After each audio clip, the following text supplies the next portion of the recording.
શ્રી યમુનાજી અને શ્રી ગિરિરાજજી.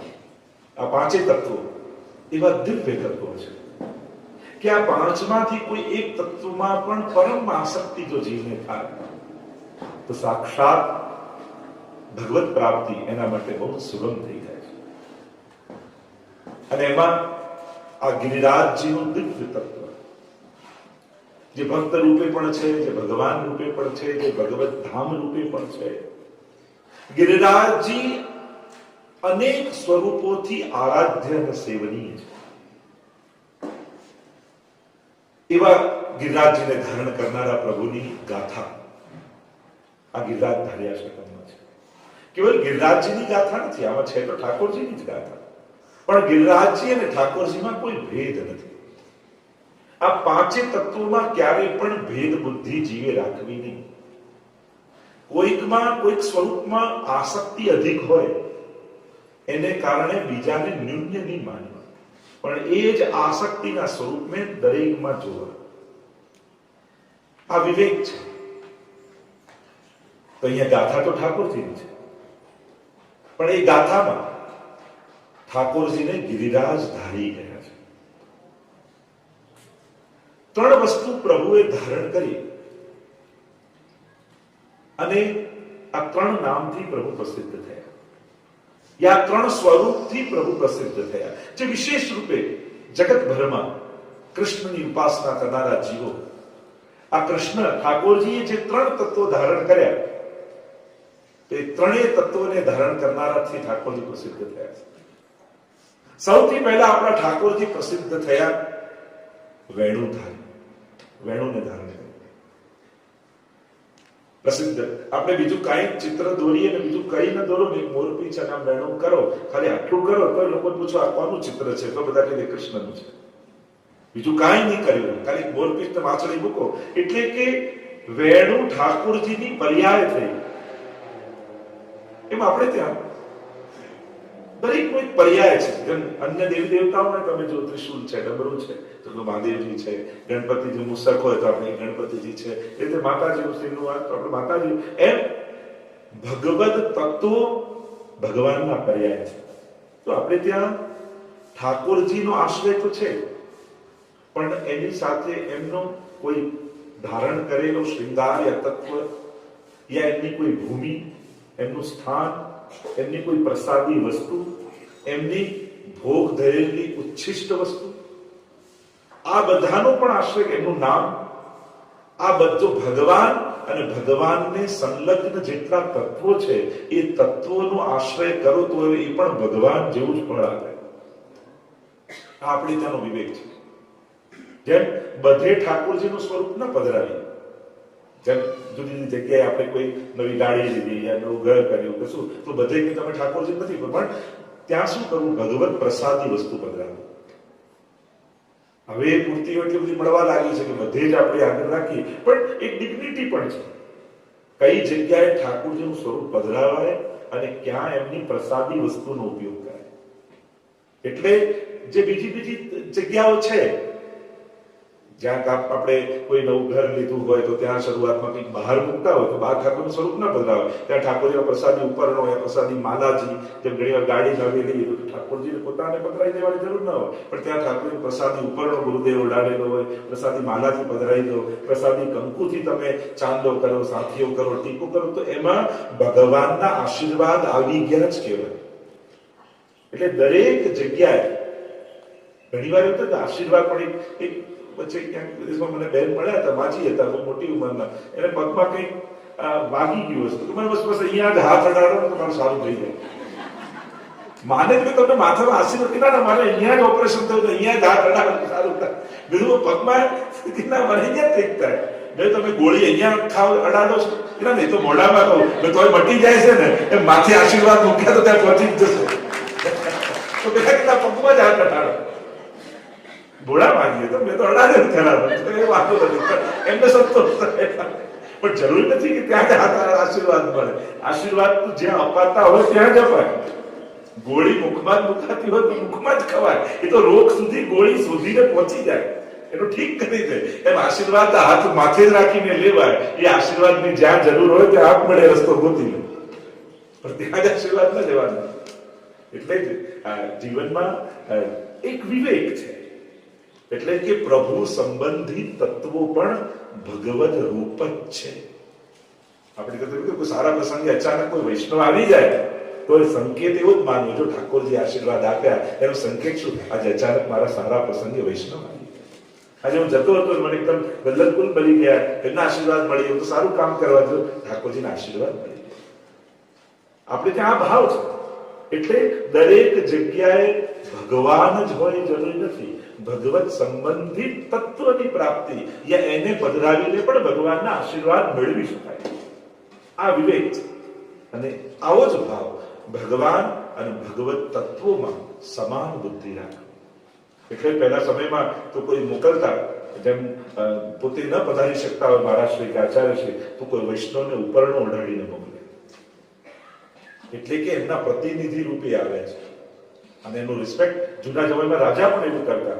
રાજા પોતે જયારે કોઈને મોકલાવે ત્યારે પોતાનું, અને આપણે ત્યાં ભાગવતજીમાં જો ઉદાહરણ ગોતવા જાવ તો ઠાકોરજી સર્વના પિતાંબર આપી અને સોળસ ગ્રંથ હોય, સુબોધનીજી હોય, જે અને એ તત્વ. એટલે જ એક ક્ષણ માટે ગોપીઓને એમ લાગ્યું કે ઠાકોરજી આવી ગયા. કે ભગવત તત્વનો પ્રભાવ ભગવાન બરાબર જ છે.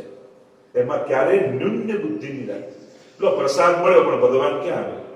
કોઈ પ્રસાદી કર્ણિકા મિશ્રી આપણને આપી કે જો મંદિરેથી આવ્યા, તારા સારા પ્રસંગ છે, અમે દંડવત કરીને આવ્યા, યા માળાજી પ્રસાદી મળી છે, માળાજી મળી પણ ભગવાન ક્યાં મળે? અરે આ માલાજી રૂપે સ્વયં ઠાકોરજી જ તારી પાસે આવ્યા છે. આ ઉપરના રૂપે સાક્ષાત વલ્લભ તારા પાસે હાથ મૂક્યો છે. આવો ભાવ આપણે કરીએ.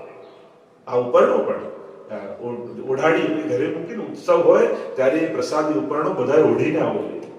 આપણે ત્યાં વિધાન છે કે જે પ્રસાદી મેળવે ત્યારે કોઈ ઉત્સવમાં તમે દર્શન કરવા જાઓ, મનોરથમાં, મંદિરમાં, ત્યારે ઉપરનો એવું તો ગાડીમાં રાખવું, એ સમય ઉપરનો ધારણ કરી અને કારણ કે મંગલ પ્રસંગે જતા હોઈએ ત્યારે ઉપરનો પહેરીને ઠાકોર સન્મુખ જો ઉત્સવમાં જો એ આશીર્વાદ આપણને મળેલા છે. અને મૂળ કહેવાનો મારો ઉદ્દેશ છે કે દરેક જગ્યાએ ભગવાન પ્રગટ થાય યા ભગવાન જ હોય એ જરૂરી નથી હોતું. એમની પ્રસાદી કોઈ વસ્તુ, જેમ તમને કોઈ રૂપિયા આપે તો હાથથી જ આપે જરૂર નથી, સાઇન કરીને આપે તો ચેકમાંથી ઉપાડો તો એટલા જ નીકળે ગયું. તો સાઇન પણ એના પ્રભાવ જેટલી જ છે. એમ જ ઠાકોરજીની કોઈ પ્રસાદી વસ્તુ, એ દરેક પ્રસાદી વસ્તુ ઠાકોરજીની સાઇન છે કે હા મારા આશીર્વાદ તને લખીને આપું છું. અને જયારે એ મળે છે ત્યારે ભગવત પ્રસાદી. તો ઠાકોરજીએ પહેલું તત્વ ધારણ કર્યું જેનાથી બહુ જ પ્રસિદ્ધ થયા, એ ઠાકોરજી વેણુધારી બન્યા. વેણુને ધારણ અને વેણુને ધારણ કરી સ્વ સ્વરૂપને ભક્તો સુધી પહોંચાડી. ઠાકોરજી ખાલી વેણુ વગાડી ભક્તોનું મનોરંજન કરવા માટે સંગીત સંભળાવે એવું નથી. વેણુ તો એક આખી માધ્યમ છે, પ્રોસેસ છે કે ભગવાન જે રસો વૈસહ છે એ પોતાને રસરૂપ બનાવી એ વેણુમાં પધરાવી અને વેણુને માધ્યમ બનાવી સ્વ રસાત્મક સ્વરૂપને ભક્તો સુધી પહોંચાડે છે. અને ભક્તોના કર્ણમાં એ વેણુના નાદ દ્વારા ભગવાન એમના હૃદયમાં પધારે છે. એટલે ભગવાન કેવળ આ સંગીત વગાડીને મનોરંજન ભક્તોનું કરવા માટે વેણુનાદ નથી કરતા. એ તો પોતાનું સ્વસ્વરૂપનું દાન કરવા માટે વેણુનાદ કરે છે.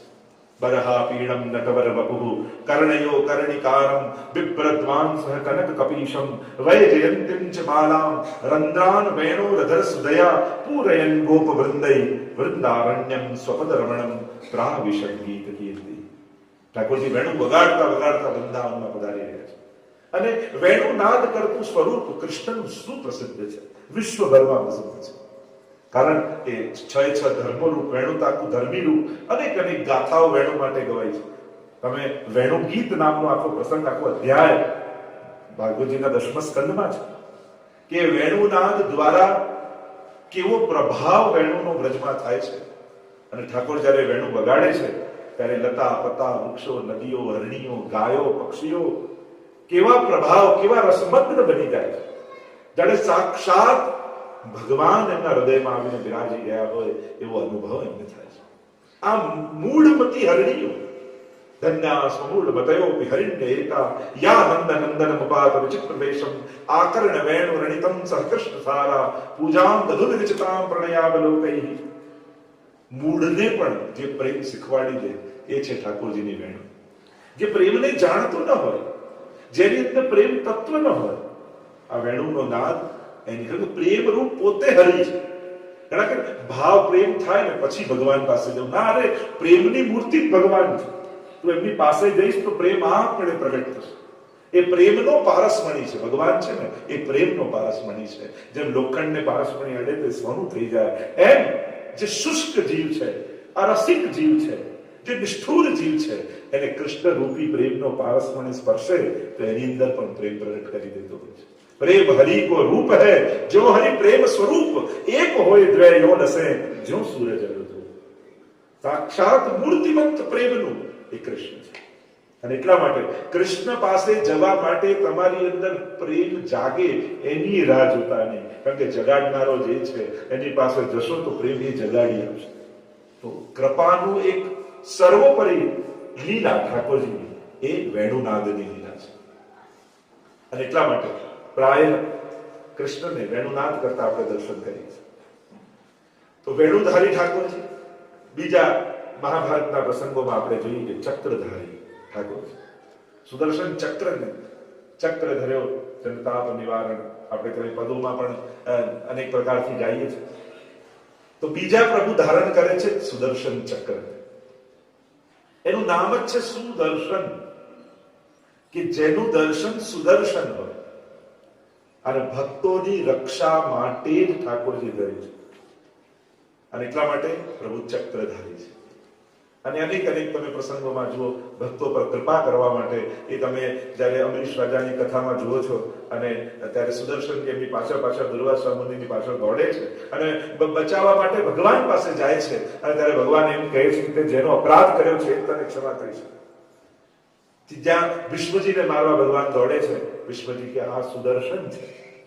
મૃત્યુ ક્યારે પણ સુંદર ન હોય, પણ ભગવાન મૃત્યુ પણ આપે તો એ પણ સુદર્શન કરનારી છે. સુદર્શન લાગે ભક્તને એ સુદર્શન છે. યા જેને જોતા જ માણસનું દર્શન એ સુદર્શન બની જાય. જો દેખાય તો બધાને છે, પણ દરેકનું દર્શન એ સુદર્શન નથી હોતું. જેના થકી ઠાકોરજી જીવની વૃત્તિને બદલી દે એ સુદર્શન છે. આપણે આપણી બધા પાસે આંખો છે, પણ આપણે બધા જ્યારે કોઈ એક દ્રશ્યને જોઈએ છે ત્યારે બધાને જુદા જુદા ભાવથી એ દ્રશ્ય દેખાય છે. બધા પાસે કાન છે, પણ કોઈ વસ્તુને સાંભળો તો એ દરેકમાં જુદી ફિલિંગ પેદા કરે છે. સંસ્કૃત સાહિત્યમાં ભણવામાં એવું આવતું ના છે કે હવે સૂર્યાસ્ત થયો એમ એક વ્યક્તિ બોલ્યા અને 10-15 જણા ઉભા હતા, દરેકને જુદો વિચાર. દુકાનવાળાને તો દુકાન બંધ કરવાનો ટાઈમ થઈ ગયો એમ કે છે. હવે તો સૂરજ આથમ્યો છે. પેલા સંધ્યાવંદન કરનાર બ્રાહ્મણને એમ થયું મારી ત્રીજી સંધ્યાવંદન કરવાનો સમય થઈ ગયો. પેલા સ્ત્રીને એમ થયું હવે તો દીવો પ્રગટાવવાનો ટાઈમ થયો. તુલસી ક્યારે એક જ વાક્ય બોલ્યા, પણ દરેકને પોતાના પ્રમાણે વિચાર આવ્યો. તો આંખો દર્શન બધાને મળ્યા છે, પણ દરેકનું દર્શન એ સુદર્શન કરનારા ઠાકોરજી છે. અને એટલા માટે દર્શનને સુદર્શન બનાવે એ ચક્રધારી પ્રભુનું કાર્ય છે. એટલે જ કૃપાવે 100 અપશબ્દો ભગવાનને બોલ્યા અને ભગવાને સુદર્શન કર્યા કે ભલે તું અપશબ્દો બોલે, હું તો તારો ઉદ્ધાર જ કરીશ, હું તને નરકમાં નહીં નાખું. આ દૃષ્ટિ સુદર્શન દૃષ્ટિ છે. આંખો મળી, જીવન મળ્યું, વ્યવસ્થા મળી, સંસાર મળ્યો, પણ સુદર્શન ન હોવાને કારણે બધું જ ક્લેશમય દેખાય છે, બધું જ ઉદ્વેગમય જીવન લાગે છે. કારણ સુદર્શનનો ભાવ છે. આ સત્સંગ એ ભગવાનનું એવું ચક્ર છે જે આપણા દર્શનને સુદર્શન બનાવી દે છે. અને એટલા માટે સત્સંગ આપણને દૃષ્ટિ આપે છે. મહાપ્રભુજી માટે અજ્ઞાન અતિવિદાન જ્ઞાનાંજન શલાકયા, જ્ઞાનનું અંજન મહાપ્રભુજી આજી આપણા દર્શનને સુદર્શન કરી દે છે. દુર્ઘટનામાં પણ કઈ ભગવાનની કૃપાને જોઈ શકો છો કે કુંતાજી જયારે જુએ છે કે ઉત્તરાના ગર્ભમાં ભગવાન પ્રવેશી અને સુદર્શન દ્વારા પરીક્ષિતની રક્ષા કરી રહ્યા છે, ત્યારે કુંતાજીને ખબર પડી કે ભગવાન કેવા કૃપાળુ છે. ભક્તોની તો રક્ષા કરે છે, ભક્તોના વંશની પણ રક્ષા કરે છે. એવા ઠાકોરજી કૃપાળુ છે. અને કુંતાજી નિકટ આવીને વંદન કરવા લાગ્યા, સ્તુતિ કરવા લાગ્યા. આવા પ્રભુ કૃપાળુ છે. જયારે વિશ્વજીને મારવા દોડ્યા, યુધિતુર ગરજો વિધુમ્ર વિશ્વ વચનલિત સ્તંભવારી અલંકૃતાસ્તે, અને વિશ્વજી જયારે અર્જુનનો રથ તૂટ્યો અને ભગવાનને આવ્યો ક્રોધ સુદર્શનનું આહ્વાન કરી અને રથનું પૈડું લઈને ભગવાન દોડ્યા છે. પણ એ દર્શન પણ ભીષ્મજીને તો ભગવાન કૃપા કરવા આવતા હોય એવા જ થયા છે. અને એટલા માટે ચક્રધારી પ્રભુ અને ત્રીજા પ્રભુએ જે ધારણ કર્યું જે પ્રસિદ્ધ છે, મમ પ્રભુ શ્રી ગિરિરાજ ધારણ. અને ત્રીજું તત્વ પ્રભુ જે ધારણ કરે છે એ ગિરિરાજજીને ધારે છે, જે આપણા શ્રીનાથજી શ્રી ગોવર્ધન નાથનું જે સ્વરૂપ છે. પોતાની ટચરી આંગળીમાં ગિરિરાજજીને ધારણ કરી અને સ્વભક્તોને આશ્રયનું દાન કરે. કારણ જ્યારે વિપત્તિઓ ચારે બાજુથી આવે ત્યારે જીવે કોનો આશ્રય કરે, કોના દ્વારા આપણા દુઃખનું નિવારણ થાય? તો ઘણીવાર એમ પણ છે કે આપણા કરતા દુઃખ આવે તો ભગવાનને નહીં કહેવા, પણ તો ભગવાનને નહીં કહે તો જીવ કોને કહે છે? હા, સર્વોચ્ચ ભક્તિની અવસ્થા એ છે કે જે આવ્યું આપણે સહી લઈને ભગવાનને શ્રદ્ધ ન કરો, પણ કદાચ ભગવાનને કહે તો એમાં કોઈ અપરાધ નથી. કારણ ભક્તો અનન્ય આશ્રય કરીને ઠાકોરજીની પાસે બેઠા છે અને પોતાના દિલની વાત એ પ્રભુને નહીં કે તો કોને કહેશે? અને એટલા માટે અન્યાશ્રય કરતા સકામ ભક્તિ ઉત્તમ છે. પોતાના દુઃખના નિવારણ માટે ગમે ત્યાં ફાંફા મારવા કરતા ઠાકોરજીને કહીને પોતાના દુઃખની નિવૃત્તિ કરવી શ્રેષ્ઠ છે. કારણ કે આપણે એના થયા છીએ તો આપણું સુખ અને દુઃખ એનાથી જુદું નથી. અને એટલા માટે જીવનમાં ક્યારેય કોઈ પણ સંકટ આવે, કોઈ પણ એવી વિપત્તિ જેવી આવે તો બીજે બધે ફાંફા મારવા કરતા ઠાકોરજી પાસે જઈને પોતાના હૃદયની વાત કરે. કારણ કે પ્રભુ પ્રણત ક્લેશ નાશાય ગોવિંદાય, પ્રણત ક્લેશ નાશાય, નમન કરવા માત્રથી એ જીવના ક્લેશનો નાશ કરનારા છે. અને એટલા માટે કદાચ દુઃખ આવ્યું અને ઠાકોરજીને વિનંતી કરી તો એમાં કોઈ અપરાધ નથી કરતો, એમાં કોઈ દોષ નથી. આ વૈષ્ણવનો વિવેક છે, કારણ કે વૈષ્ણવ સાથે જ જોડાયેલું છે ઠાકોરજીનું સુખ અને દુઃખ. અને એટલા માટે જ્યારે મનમાં શાંતિ કરવા માટે ઘણીવાર કહી દેવાથી મન શાંત થતું હોય છે. આ જીવનો સ્વભાવ. ઘણીવાર છે ને આપણે અમુક વસ્તુ મનમાં નથી રાખી શકતા, એમ થાય કે મારું દુઃખ કોને કહું જેથી હળવું થાય. અને માણસ આજના સમયમાં દુઃખ હળવું કરવા જાય ક્યાં? તો લૌકિકમાં કોઈને કહે તો ઉલટાનું લોકો એના પર હસે, લોકો એની વાત કરે, ઉલટાનો એના દુઃખનો પ્રચાર કરે. આપણા ગુરુ અને પ્રભુથી આપણે એની આગળ નહીં કહીએ તો કોની આગળ જઈને કહીશું?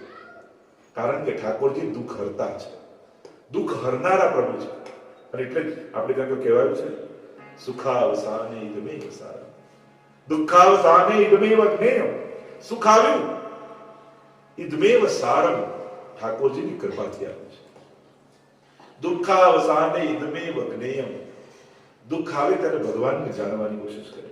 ઠાકોરજી કેવા કૃપાળુ સ્વભાવના છે, હું એમના શરણમાં રહીશ તો ઠાકોરજી ચોક્કસ મારા દુઃખને હરી લેશે. એ દુઃખ હરતા છે, એ ભક્તોના દુઃખને હરનારા છે. આર્તો જિજ્ઞાસુ અર્થાર્થી જ્ઞાની ચ ભરતર્ષભ.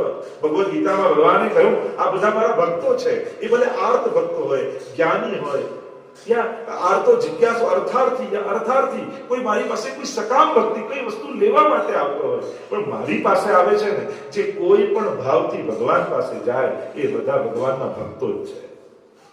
કોઈ પણ રીતે ભગવાનની શરણે ગયો એ ભગવાનનો ભક્ત છે. એટલે એવી ગેરસમજ બી ના રાખતા કે જે કઈ ન માંગે એ જ ભક્ત. ના, જે માંગે પણ ભગવાન સિવાય ક્યાંય ન માંગે એ જ ભગવાનનો ભક્ત. એટલે આપણી તો દરેક વૃત્તિઓ, બધી જ લાગણીઓ, કારણ કે સર્વદા સર્વભાવે પ્રભુ સાથે જોડાયેલા છે. તો આ દુઃખ પણ એક ભાવ છે, સુખ પણ એક ભાવ છે, આ બધી લાગણીઓ છે. આપણે તો બધી જ લાગણીઓ ઠાકોરજીને ધરી. હા, શ્રેષ્ઠ એ છે ભગવદીઓ કે જે ક્યારેય ઠાકોરજીને શ્રમ ન કરાવે, પણ ઠાકોરજીને ભક્તોને દુખીને જોઈને શ્રમ થાય. અને એટલા માટે જીવનમાં એવા જ માર્ગો પસંદ કરવા જેથી આપણી ચિંતા ઠાકોરજીને કરવી ન પડે. અને એટલા માટે જીવનના અંતમાં પણ જપવા યોગ્ય એ છે. અને એવી કોઈ ગેરંટી ખરી કે આપણે છેલ્લા ટાઈમમાં આપણને ભગવાન યાદ આવશે? એ તો જેણે આખું જીવન સેવામાં જીવ્યું હોય એને છેલ્લા ટાઈમે પ્રભુ યાદ આવે. જેણે હવેલીમાં કેટલાય કલાકો ગાળ્યા હોય એને હવેલીને ઠાકોરજીનું સ્મરણ બન્યું. એવા અમારા ઠાકોરજી છે. મમ પ્રભુ શ્રી ગિરિરાજ ધારી, ગિરિરાજજીને ધરનારા ઠાકોરજી. જ્યારે કથા તો આપ સૌ જાણો છો, ગિરિરાજ ધારણની જે ઇન્દ્રમાન બંધનો પ્રસંગ આવે છે ભાગવતજીમાં. કારણ કે પ્રભુનું એક નામ જ છે ને દેવ દમન શ્રીનાથ. સર્વ આ જુદા જુદા દેવતાઓ પોતાને ભગવાન માનવા લાગ્યા. ઇન્દ્રને એમ થાય હું જ ભગવાન, હું દુનિયા ચલાવું છું. વરુણને એમ થયું, વરુણ દેવતાને હું જ ભગવાન ચલાવું છું. તમે ભાગવતીય દશમ સ્કંદમાં જોશો તો જુદા જુદા દેવતાઓનું દમન ઠાકોરજીએ કર્યું. એટલે શ્રીનાથજીનું નામ પડ્યું દેવ દમન શ્રીનાથ. સામર્થ્ય મળે, પણ સામર્થ્ય કે પદ મળવાથી ભગવાન થઈ જવાતું નથી. ગમે તેટલું સામર્થ્ય આપણે મળ્યું છે, પણ આપણે બધા જ ભગવદ ઈચ્છામાં બંધાયેલા છીએ. અને એટલા માટે જીવનમાં ક્યારેય પણ વૈષ્ણવે કોઈ પણ પ્રકારનો મદ નહીં રાખવો. કારણ કે આ બધું જતા ક્ષણવાર લાગે છે. એટલે કોઈ પણ પ્રકારનો આપણે પ્રભુના દાસ છીએ, એ દાસપણું જ આપણું સૌથી મોટું ગૌરવ છે. હું ભગવાનનો છું, એનાથી મોટી વાત ગૌરવની વૈષ્ણવ માટે બીજી કોઈ ના હોય. હું આનો આપણે પદનું નામ આપીએ, આપણે ડિગ્રીનું નામ આપીએ, આપણે ધનનું નામ, જુદા જુદા નામો આપી આપણે આપણી જાતને પ્રતિષ્ઠિત કરવાની કોશિશ કરતા હોય કે એનાથી હું મહાન છું. કે જે વસ્તુ પોતે નાશવંત હોય એનાથી કોઈ શાશ્વત રીતે મહાન કેમ બની શકે? આપણે નાશવંત વસ્તુના ટેકાઓ આપણા વ્યક્તિત્વને આપી મોટા બનવાના પ્રયાસ કરીએ. પણ નાશવંત વસ્તુથી માણસ મોટો બની શકતો નથી. શાશ્વત શું છે? હું પ્રભુનો દાસ છું, અને એનાથી જ આપણી સાચી મોટાઈ છે. એટલે આપણી સાચી ઓળખાણ એક વૈષ્ણવ તરીકેની, હું વૈષ્ણવ છું, આનાથી ગૌરવનો વિષય આપણા માટે બીજું કોઈ ના હોય શકે. અને એટલા માટે ગૌરવ કરવું, પોતાની મોટાઈ. તકલીફ દુનિયાની એ જ છે કે બૂટની હીલો મોટી કરી ઊંચા દેખાવાની કોશિશ કરે છે, પણ હાઈટ વધારવાની કોશિશ નથી કરતા. આપણે બધાની તકલીફ જ એ છે કે બૂટ ઊંચા પહેરતા જેમ લાગે હું ઊંચો, પણ જયારે આ નીકળશે ત્યારે નીચાઈ દેખાઈ જવાની છે. એના કરતા હાઈટ વધારવાની કોશિશ કરે. જીવનમાં એ સમજવાનું છે કે વ્યક્તિત્વ મોટું કરો. આ બધા ટેકાઓથી મોટા દેખાવાની કોશિશ કરશો તો જે દિવસે ટેકો ગયો તો આપણે પડવાના જ છીએ. અને ત્યારે આપણી સાચી ઊંચાઈ દેખાઈ, આપણી માપણી ત્યારે થઈ જશે. એટલે એવી કોઈ વસ્તુના સહારો ન લો કે જેનાથી મોટા બનવાની કોશિશ જેનાથી કરો છો, પણ એ વસ્તુ તૂટનારી ને છૂટનારી છે. એ કેટલો સમય સુધી તમને સહારો આપ્યા? વ્યક્તિત્વ મોટું કરે. તમે ગમે તેટલું સારી જેમ સુગંધ લગાડીને જાઓ, તમને એમ લાગે મિત્ર મળે એટલામાં સાથ મોટો દુશ્મન મળ્યો, તમને એમ કે આ પરફ્યુમની સુગંધ એને ના આવે તો સારું. અને તો આવે જ, ભલે દુશ્મન હોય કે મિત્ર હોય, પણ એ પરફ્યુમ એની સુગંધ આપવાનું જ છે. આપણું વ્યક્તિત્વ પણ એવું હોવું જોઈએ કે વ્યક્તિત્વની સુગંધ એવી હોય કે દુશ્મન હોય કે મિત્ર દરેકની સુગંધનો અહેસાસ થાય. કારણ કે આપણો સ્વભાવ, એ આપણું વ્યક્તિત્વ છે. સત્કર્મ નથી આપણું. કર્મ હોય ને એ થોડું કરતા કરતા થાકી જવાય, પણ સ્વભાવ હોય ને એને જેટલું કરો એટલું આનંદ આપતો હોય. એટલે સારો વિચાર કરવાનો ન હોય, સારો વિચાર જ આવવો જોઈએ. સારા વિચાર આવવા જોઈએ, કરવાના ન હોય. કરવા જઈએ તો થાકી જઈએ. શ્રેષ્ઠ સત્સંગ વાળો વ્યક્તિ એ જ છે જેને દુર્વિચાર આવતા નથી. કોશિશ પણ કરીએ ને ક્યારે આપણે ક્રોધ કરીએ, ક્યાંનું આમ કરીએ, પણ મનમાંથી નીકળે જ નહીં. આપણે કોશિશ કરીએ તો થાય નહીં. આપણે ટ્રાય કરીએ તો થઈ ન શકે. આપણે નેચરમાં જ ન હોય. એમ સત્સંગ ધીમે ધીમે આપણા સ્વભાવ અને વ્યક્તિત્વને એટલું શુદ્ધ કરી નાખે કે તમે પાપ કરવાની કોશિશ કરો તો તમને અંદર આત્મા જ નથી, તમે કરી જ ન શકો. એવો સ્વભાવ નેચરમાં.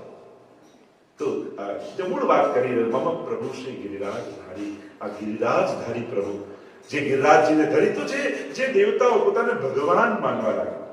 એમને થયું કે મારે કારણે દુનિયા ચાલે છે. ઇન્દ્રને એમ કહ્યું કે વર્ષા હું પાડું છું એટલે જ બધું દુનિયા ચાલે છે. પણ એ ભૂલી ગયો કે સામર્થ્ય આપનારું છે કોણ? એને પણ એ સામર્થ્ય કોણે આપ્યું? અને જયારે એ ભૂલાઈ જાય છે ને ત્યારે પોતાની અહંકાર અને મદ પેદા થઈ ગયો. આપણે બધું જ પામી લીધું. મેં આને સુખી કર્યા, મેં આને મદદ કરી, મેં આને આ કર્યું, આને આ કર્યું, પણ એ ભૂલી ગયું મને કોણે મદદ કરી? મને આ સ્થાન સુધી કોણ લાવ્યું? મને આ પદ પર બેસાડનારું કોણ? જયારે આપણી ઉપરના વ્યક્તિને ભૂલીને નીચેના વ્યક્તિને જોઈએ તો આપણને લાગે હું કરનારો ને હું ચલાવનારો, પણ મને ચલાવનારો કોણ છે એ આપણે ભૂલી જઈએ. બસ આ યાદ ઠાકોરજી અપાવ. દમન એટલે કોઈને કોઈ નીચા બતાવવાની કોશિશ નથી, પણ દરેકને પોતાનું સ્થાન યાદ અપાવવાની કોશિશ છે. ઠાકોરજી છે ને પહેલા મોડું દરેકને પોતાનું સ્થાન યાદ અપાવે. એ કોઈના ને કોઈના દ્વારા જીવને આપણી સાથે કોઈ નિંદા કરે તો એમ માનો કે મારા દોષ ધોઈ રહ્યો છે. બિન સાબુ આપણે તો દુઆમાં કહ્યું છે ને, પાણી અને સાબુ વગર તમારા દોષોને ધોનારો વ્યક્તિ કોણ? તો કે જે તમારી નિંદા કરે છે. હવે જે તમને ચોખ્ખા કરી આપતા હોય એની જોડે ઝઘડો કરાય કે પ્રેમ કરાય? જે આપણા દુર્ભાગ્યને ટાળતો હોય એની જોડે એના કરતા વાલો આપણો બીજો કોણ? તો જે નિંદા કરે એને આશીર્વાદ આપજો કે તારા સિવાય મારું કોઈ નથી કર્યું. કારણ કે કપડા ધોઈ ધોઈ તો પહેરું છું, પણ આ જીવાત્માને જો તું નિંદા કરી કરી તારા માથે પાપ ઓઢી અને મને ચોખ્ખો કરે છે. કારણ કે એને તો પાપ લાગે જ છે, એને તો દોષ લાગે જ છે, કારણ કે નિંદા કરી રહ્યો છે. નિંદા એ દોષ છે, એટલે એને તો અપરાધ લાગે છે. પણ તમારો ફાયદો શું થાય કે તમને ચોખ્ખું કરે છે. એટલે બિચારો પોતાનું ખરાબ કરી જે બીજાનું ભલું કરે એનાથી સારો માણસ બીજો કોઈ મળે દુનિયામાં પણ. અને એટલા માટે જે આપણું સારું કરતો હોય એની જોડે ખરાબ વ્યવહાર ના કરાય. આપણે તો એને સારું કરવું જોઈએ. આપણે બિચારો સારું કરે છે કયા વગર, આપણે તો કીધું નથી કે મારું સારું કર. આપણે તો એને રિક્વેસ્ટ નથી કરી કે મારું સારું કર, મારું ચોખ્ખું કર, મારું આમ કર. તોય બિચારો પોતાના માથે પાપ લઈ આપણને ચોખ્ખા કરે. પછી એવા વ્યક્તિ જોડે ઝઘડો થાય, એની તો દુઆ આપવી જોઈએ, પ્રભુ આનું બધું સિદ્ધ કરજો, મને ચોખ્ખા કરે. તો દ્રષ્ટિ આ સુદર્શન છે, આ વસ્તુ સુદર્શન છે કે જીવનના આ સંજોગોને, આ વ્યક્તિઓને, આ પરિસ્થિતિઓને તમે કયા દૃષ્ટિકોણથી જુઓ છો, તમારા દર્શનને સુદર્શન બનાવી શકો છો. સત્સંગ આપણને દ્રષ્ટિ આપે કે દર્શનને સુદર્શન બનાવો.